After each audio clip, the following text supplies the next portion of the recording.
সুপ্রিয় দর্শক, আসসালামু আলাইকুম। Welcome back to my channel. আজকে আপনাদের সাথে শেয়ার করছি দন্দুল দিয়ে পাবদা মাছ দিয়ে রান্না। দন্দুল দিয়ে পাবদা মাছ রান্নালে যে এতটাই মজা হয় ভাবাই যায় না। একবার আমার মতো রান্না না করে খেলে বুঝতেই পারবেন না। আর আমার ভিডিওটি ভালো লাগলে একটি লাইক দিয়ে আমার ভিডিওর সাথে সংযুক্ত থাকবেন। এখানে আমি দন্দুলগুলোকে ছিলে নিচ্ছি একটি সবজির মেশিন দিয়ে। আমি আমার পরিমাণ মতো এখানে দুন্দুল নিয়েছি, একদম কচি কচি দেখে। আর কচি কচি দুন্দুলগুলো খেতে কিন্তু অনেক মজা হয়। এরকম মেশিন দিয়ে দুন্দুলগুলো ছিলে নিলে কিন্তু উপরে দিয়ে সুন্দর চামড়াগুলো ছিলে আসে আর দুন্দুলগুলো অপচয় হয় না।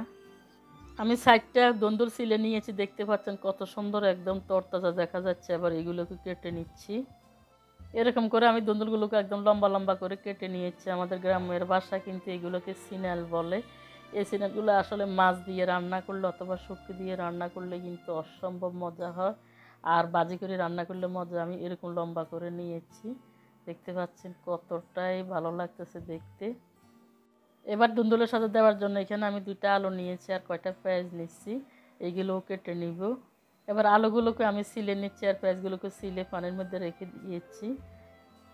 আপনারা চাইলে সবজি মেশিন দিয়ে ছিলতে পারেন অথবা বটি দিয়ে ছিলে নিতে পারেন, যেভাবে আপনাদের সুবিধা। আলু আর পেঁয়াজগুলোকে আমি পানির মধ্যে ভিজে রেখেছি যাতে আলুগুলো কালো নয় আর পেঁয়াজগুলো শীষ বের হয়ে যায়। আর বটিটাও একটু পানি দিয়ে মুছে নিয়েছি। এবার আলুটারে ধুয়ে মাঝখান দিয়ে 2 টুকরা করে নিয়েছি। এবার এগুলো একটু পাতলা পাতলা করে নিতে হবে, যেহেতু দুন্দুল তাড়াতাড়ি সিদ্ধ হয়ে যায়, মানে রান্না হয়ে যায়, সেহেতু আলুগুলো একটু পাতলা করে নিতে হবে। বেশি একটা মোটা করলে কিন্তু দুন্দুলের সাথে আসবে না। যে আমি এরকম করে নিয়েছি, দেখতে পাচ্ছেন কত সুন্দর লম্বা লম্বা কিউব করে নিয়েছি। এভাবে কিন্তু আমি সবগুলো কেটে নিচ্ছি। এদিকে কয়টা কাঁচামরিচ নিচ্ছি, এগুলোকে এরকম ফালি করে নিচ্ছি। এবার পেঁয়াজগুলোকে মাঝখান দিয়ে ফালি করে একদম পাতলা পাতলা করে কেটে নিয়েছি।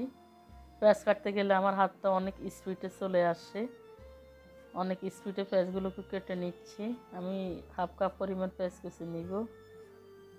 বন্ধুরা, আমার রেসিপিটি ভালো লাগলে একটি সাবস্ক্রাইব করে পাশে থাকা অল বাটনে প্রেস করে রাখবেন। আমি যখনই ভিডিও ছাড়বো নোটিফিকেশনে পেয়ে যাবেন। এদিকে একটা হাঁডির মধ্যে এখানে হাফ কেজি পরিমাণ পাবদা মাছ নিয়েছি। দেখতে পাচ্ছেন পাবদা মাছগুলো একদম তরতাজা লড়তেছে। এটা তো পুরা লড়তেছে আর লাফাইতেছে একদম। আমার বড় ছেলে তরতাজা দেখে বাজার থেকে এগুলো আনছে। আর পাবদা মাছ দেখতে যেরকম সুন্দর, খেতে কিন্তু অসাধারণ মজা হয়।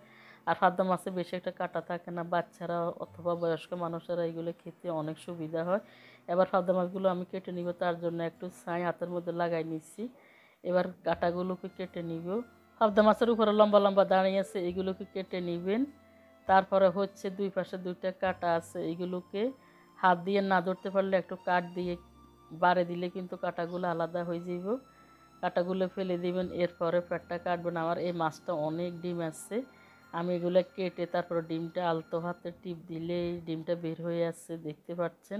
ডিমগুলো থাকার পরে এগুলো যদি না বাইর করেন তাহলে ধুতে গেলে ডিমগুলো বের হয়ে যাবে। এবার আমি পাবদা মাছের লেজটা কেটে নিব। সবগুলো মাছ কাটা হওয়ার পর আমি ধুয়ে পরিষ্কার করে অর্ধেক ফ্রিজে রেখে দিচ্ছি। আর 5টা এখানে নিচে নেওয়ার পরে এখানে একটু হলুদের গুঁড়া দিচ্ছি, একটু মরিচের গুঁড়া দিচ্ছি আর একটু লবণ দিয়ে তারপরে এগুলোর মেখে জুগে একটু ভাজি করে নিব। পাবদা মাছটা একটু ফিসলে ফিসলে থাকে, এই কারণে হলুদ মরিচগুলো ঠিক মতো লাগতেছে না।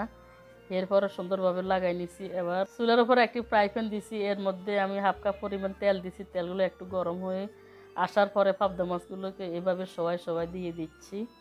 আর পাবদা মাছগুলো একটু 1 পিঠ হয়ে আসলে আর পিঠ উল্টাই দিবেন। আর অনেকগুলো পাবদা মাছ আছে এমনি বটে যায়, যে আমার এটা বটে যাচ্ছে। এরপরে একটু খুন্তি দিয়ে উল্টাই উল্টাই চাপি চাপি দিবেন, তাহলে সোজা হয়ে যাবে, বাঁকা হইলে। আমি সবগুলো মাছের উল্টাই পাল্টাই বাজি নিচ্ছি। আর তরকারিতে রাঁধতে গেলে পাবদা মাছটা একটু বাজি করে লইলে এগুলো শক্ত শক্ত হইব, মাছের সাথে আর ভাঙে যেত না। ভাঙে গেলে কিন্তু মাছটা আর খেতে ভালো লাগবে না। এবার আমি পাবদা মাছটাগুলো নামাই নিব। মাছগুলো তুলে নিবার পরে এখানে আর একটু তেল দিয়েছি। তেলগুলো দিবার পরে এখানে হাফ কাপ পরিমাণ পেঁয়াজ কুচি দিয়েছি। তারপরে এখানে 4-5টা কাঁচামরিচকে ফালি করে দিচ্ছি। দিবার পরে দিয়ে এবার এখানে কতক্ষণে ভাজিল মু পেঁয়াজগুলো ভাজি করে নিবার পরে দিয়ে এবার এখানে 1 চামচ পরিমাণ রসুন বাটা দিব। এবার লবণ দিয়ে দিচ্ছি স্বাদ মতো। এবার দিচ্ছি এখানে সামান্য কিছু জিরা গুঁড়া। তারপরে দিয়ে দিব এখানে হাফ চামচ পরিমাণ ধনিয়া গুঁড়া। এই পর্যায়ে দিয়ে দিচ্ছি এখানে হাফ চামচ পরিমাণ হলুদের গুঁড়া। তারপরে দিয়ে দিচ্ছি হাফ চামচ পরিমাণ লাল গুঁড়া। জালটা আপনাদের পছন্দ অনুযায়ী কম বেশি দিতে পারবেন। সম্পূর্ণ মশলাগুলো দিবার পরে আমি হালকা একটু নেড়ে চেড়ে তারপর একটু পানি দিয়ে মশলাগুলোকে কষিয়ে নিচ্ছি। এ পর্যায়ে এখানে একটা তেজপাতাকে ধুয়ে পরিষ্কার করে ছিঁড়ে ফালাই দিয়েছি। তারপরে ঝোলগুলো কষানো হয়ে গেছে। এ পর্যায়ে আগে থেকে কেটে ধুয়ে পরিষ্কার করে রাখা দুন্দুলের আলুগুলোকে আমি একসাথে দিয়ে দিচ্ছি। দিয়ে দেওয়ার পরে এইগুলোকে হালকা নেড়ে ছেড়ে আবার ঢাকনা দিয়ে কতক্ষণ রান্না করে নিব যাতে একটু কমে যায়। ঢাকনাটা সরিয়ে নিয়েছি, দেখতে পাচ্ছেন অনেকগুলো কমে গেছে আর সুন্দর একটা কালার চলে আসছে। এ পর্যায়ে দুন্দুলগুলোকে উল্টে পাল্টে সুন্দর করে নেড়ে চেড়ে মিশিয়ে নিব। তারপরে ঢাকনা দিয়ে এগুলোকে আরও কতক্ষণ রান্না করে নিব। কতক্ষণ রান্না হয়ে গেছে, আবার ঢাকনাটা সরিয়ে নিয়েছি। দেখতে পাচ্ছেন দুন্দুলের কালারগুলো কত সুন্দর চলে আসছে, দেখতে কতটা লোভনীয় লাগছে। এবার আগে থেকে ভাজি করে রাখা পাবদা মাছগুলোকে আমি উপরে দিয়ে এমনি বিছিয়ে বিছিয়ে দিয়ে দিচ্ছি। যেহেতু পাবদা মাছের নরম, দুন্দুলও নরম, সেহেতু দুইটার মিশ্রণে কিন্তু তরকারিগুলো অনেকটাই সুস্বাদু হয়েছে আর বেশি একটা জোশ করা লাগে নাই। মাছগুলো দেওয়ার পরে এবার আমি ঢাকনা দিয়ে কতক্ষণ রান্না করে নিব। এর আগে এখানে হাফ কাপ পরিমাণ পানি দিয়ে দিব। তরকারিতে যে জলটা বাইরে এসছে আর এই পানিতে কিন্তু পরিপূর্ণভাবে দুন্দুলটা হয়ে যাবে। দুন্দুলের পাবদা মাছটা রান্না হয়ে গেছে। এ তরকারিটা হতে আমার প্রায় 20 মিনিট লাগছে, বেশি একটা সময় লাগে নাই।